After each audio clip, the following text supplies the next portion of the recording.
Hello and welcome back to part 3 of Jeremy Corbyns' interview on the Rosebud podcast. My name's Peter. The channel is JC4PM. Fingers crossed that is a success one day. But from the second part, what we learned is that basically your education, your struggles at school and stuff like that, does not define your future. Jez was in the B team. He failed. It didn't stop him from becoming the man that he is, through teachers, books, having an adventure around the world on his bike. But yeah, so let's go and have a little bit more of a dive into this interview. And here's the third part. I'll see you shortly. You have this thoughtful family, this debating family, this clearly intelligent family achieving, and you. But I was the one in school who's not achieving. Yeah, but why? Well, Why? I don't know. What's the source of this? Well, some of it was quite funny. I remember going to the first day in a music class. The teacher stands us all around the classroom, around the walls, in alphabetical order. Or he says, put yourselves in alphabetical order. And then you've got to say who you are as he goes around the class. So it gets down to me, and I give my name, and he said, do you have any brothers? So I said, yes sir, I've got 3 brothers. He said, yes, and they were all useless and tone deaf. Get out. No. And he dismissed you. He said, get out. Didn't mean get out of the I class. came back later on, but his view was that this is the most non-musical family the world's ever seen. I'm not wasting my time with him. He was quite funny about it, actually. And so, but I was. But why weren't you engaged? I don't know. I was Did you have engaged. Well, I was engaged in making things. I was engaged in doing things. What were you making? Oh, I made lots of things. I mean, woodwork, a bit of stone carving. I made things with fixing up old cars, all sorts of things, practical stuff. Stonework. What's the stonework that you did? Making a sundial. Oh, that's rather good. Cutting a hole in the stone, Yeah. putting in a brass plate to make the sundial, and then working out how to etch the brass. So I checked out how to do it, and apparently what you have to do is nitric acid is the thing. So you then cover the brass with wax, melt the wax onto it, and then write into the wax what you want, which obviously makes a hole in the wax where the numbers have got to go and the lines have got to go, and then you pour nitric acid on it, and that burns through sufficiently to create the etching effect. And so I did this. But this was sort of 1960s, I guess. Imagine if a 14-year-old, 13-year-old boy turns up in a pharmacy and says, I want a bottle of nitric acid. I think questions would be asked. And so I said I wanted to get some nitric acid. Oh, okay. He says, be careful how you carry it. Oh, wonderful. So I took the nitric acid home and made this thing. Have you still got the sundial? Yeah. Yeah. You should be, well, you obviously are proud of it. Very satisfying.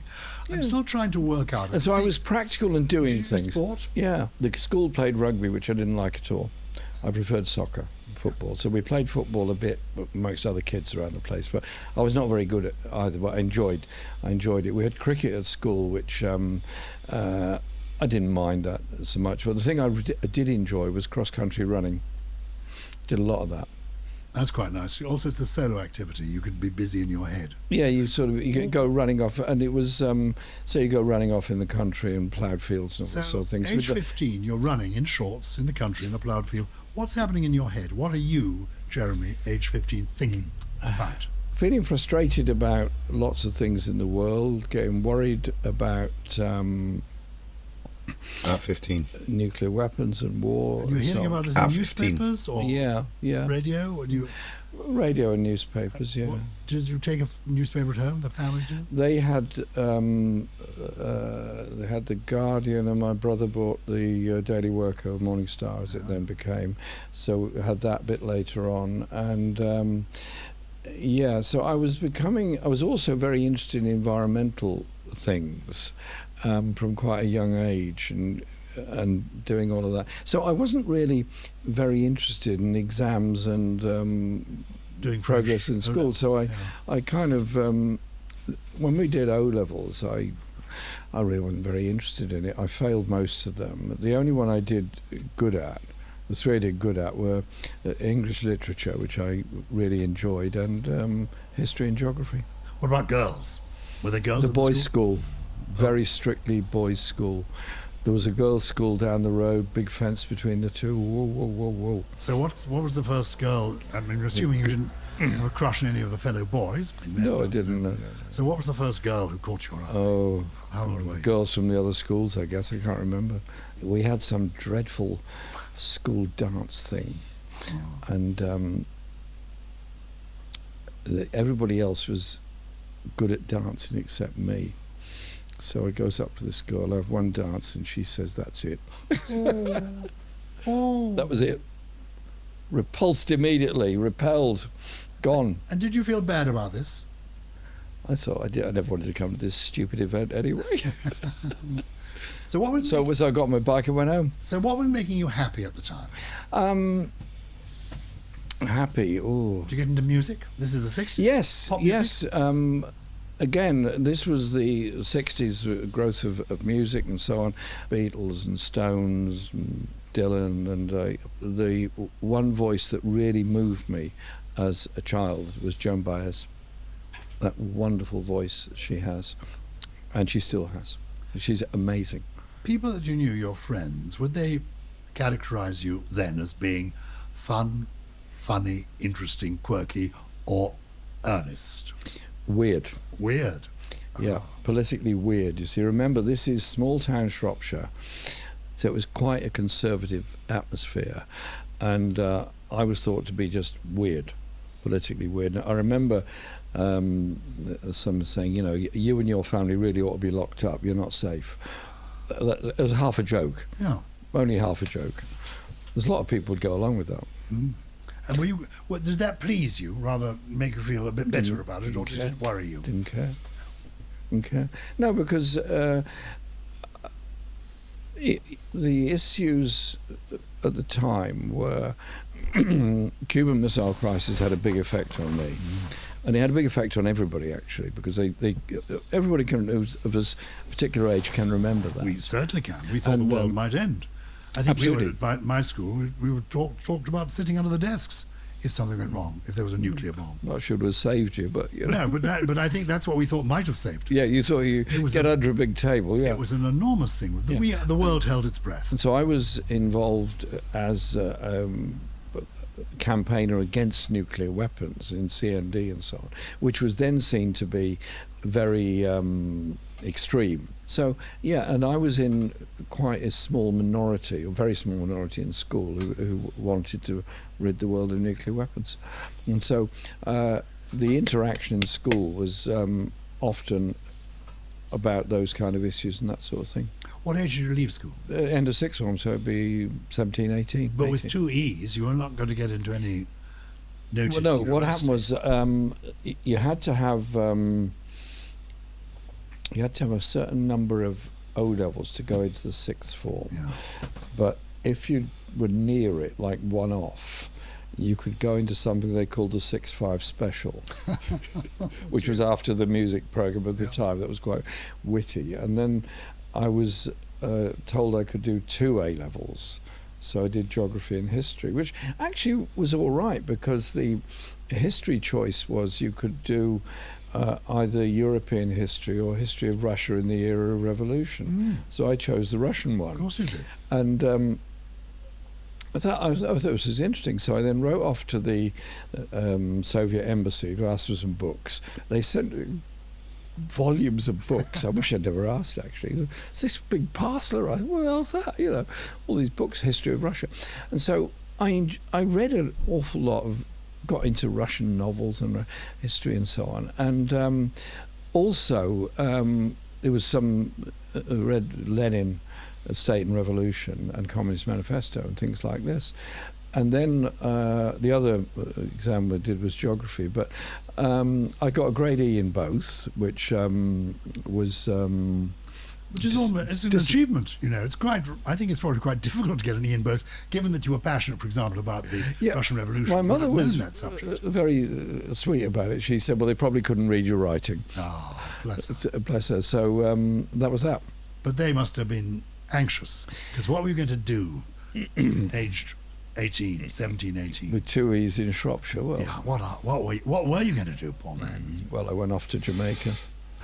Oh, was this VSO. It was a big thing. Does this still exist? It's huge in my Then they Hot allowed you to go as a school leaver, which I don't really think should have been allowed, because I'm not sure what a British school leaver can really offer to the rest of the world at the age of 18. But the rest of the world can offer a great deal to you. I bet it was the formative years of your life. Exactly. So you went on your own to Jamaica, aged 18. Yeah. VSO, you applied, you got it, and you were working in a school, helping build a school? At Kingston College. Yeah. And I worked in a voluntary theatre in Kingston. Were you things. lonely?